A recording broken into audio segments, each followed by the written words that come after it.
అధికారంలో ఉన్నప్పుడు అనవసరంగా నోరు పారేసుకున్నారు. పార్టీ అధినేత మెప్పు కోసం రాజకీయ భిక్ష పెట్టిన నేతపై అనుచిత వ్యాఖ్యలు చేశారు. సొంత కుటుంబ సభ్యుడని చూడకుండా రాజకీయ ప్రత్యర్థిపై అక్రమ కేసులు బనాయించారు. ఇవన్నీ ఒకప్పటి మాట. కానీ ఇప్పుడు సీన్ రివర్స్ అయింది. కూటమి ప్రభుత్వం అధికారంలోకి రావడంతో గతంలో చేసిన పాపాలు ఆ సీనియర్ నేతను వెంటాడుతున్నాయి. ఏ క్షణంలో ఎలాంటి ఇబ్బందులు ఎదురవుతాయోనని టెన్షన్ పడుతున్నారు. ఇంతకీ ఎవరా నేత, ఏ నియోజకవర్గం, ఆయనకు ఎదురవుతున్న ఇబ్బందులేంటి?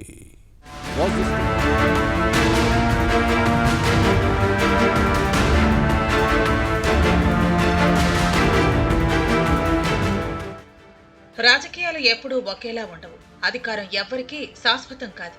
బళ్ళు ఓడలవుతాయి, ఓడలు బళ్ళవుతాయి.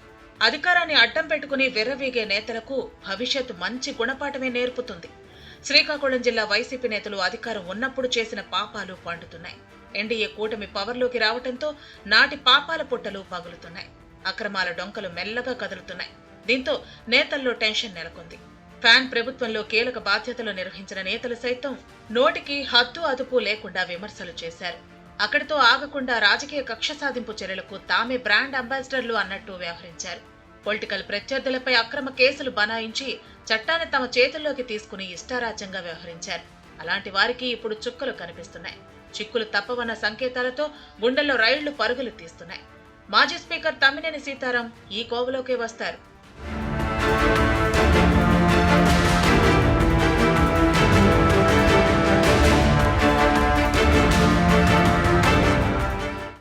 శ్రీకాకుళం జిల్లా ఆముదాల వలస నియోజకవర్గంలో గత ప్రభుత్వ హయాంలో ఇష్టానుసారంగా రాజకీయాలు నడిపారు తమ్మినేని. రాజ్యాంగబద్ధమైన పదవిలో ఉన్న అప్పటి స్పీకర్ తమ్మినేని తాను చెప్పిందే శాసనం అన్నట్టు వ్యవహరించారు. టీడీపీ అధినేత చంద్రబాబుపై నోటికొచ్చినట్టు అనుచిత వ్యాఖ్యలు చేయటం ద్వారా అప్పటి ముఖ్యమంత్రి జగన్ దృష్టిలో పడాలని ప్రయత్నించారు. ఆ నోటి దురిసే ఇప్పుడు ఈ సీనియర్ నేతను టెన్షన్ పెడుతోందట. వాస్తవానికి రాజ్యాంగబద్ధమైన పదవిలో ఉన్న వ్యక్తులు హుందాగా వ్యవహరిస్తుంటారు. రాజకీయ ఆరోపణలు, వ్యక్తిగత విమర్శలకు దూరంగా ఉంటూ స్పీకర్లుగా హుందాగా వ్యవహరించిన అయ్యదేవర కాళేశ్వరరావు, పిడతల రంగారెడ్డి వంటి వారు చరిత్రలో చిరస్మరణీయులుగా నిలిచిపోయారు. కానీ అధికారంలో ఉన్నప్పుడు తమ్మినేని సీతారాం అందుకు భిన్నంగా వ్యవహరించారన్న విమర్శలను మూటకట్టుకున్నారు. దీనికి తోడు రాజకీయ భిక్ష పెట్టిన టీడీపీ అధినేత చంద్రబాబుపై ఈయన చేసిన వ్యక్తిగత ఆరోపణలు, అనుచిత కామెంట్స్ నేటికి సోషల్ మీడియాలో చక్కర్లు కొడుతున్నాయి.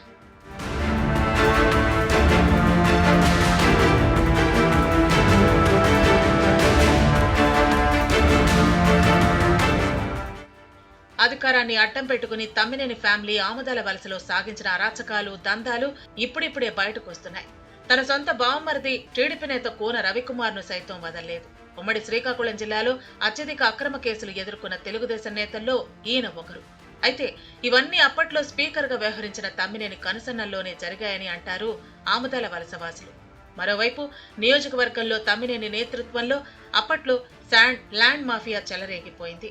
కమిషన్లు పేరిట ఈయన అనుచరులు సాగించిన దందాలు ఇప్పుడు తమ్మినేనిని వెంటాడుతున్నాయి. మొన్నటి ఎన్నికల్లో కోన రవికుమార్ చేతిలో తమ్మినేని సీతారాంను చిత్తుగా ఓడించారు.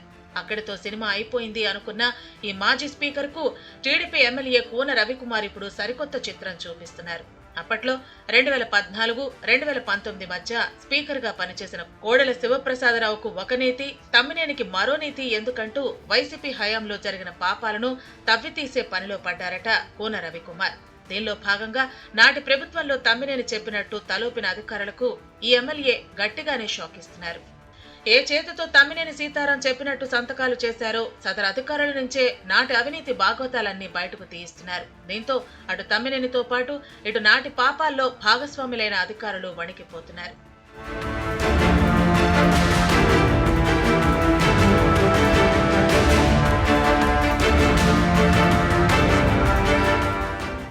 ఇటీవల ఆముదాల వలస మున్సిపాలిటీలో ఎమ్మెల్యే కోన రవికుమార్ రివ్యూ నిర్వహించారు. ఈ సమీక్ష సమయంలో సంధించిన ప్రశ్నలకు అధికారులు నీళ్లు నమిలారు.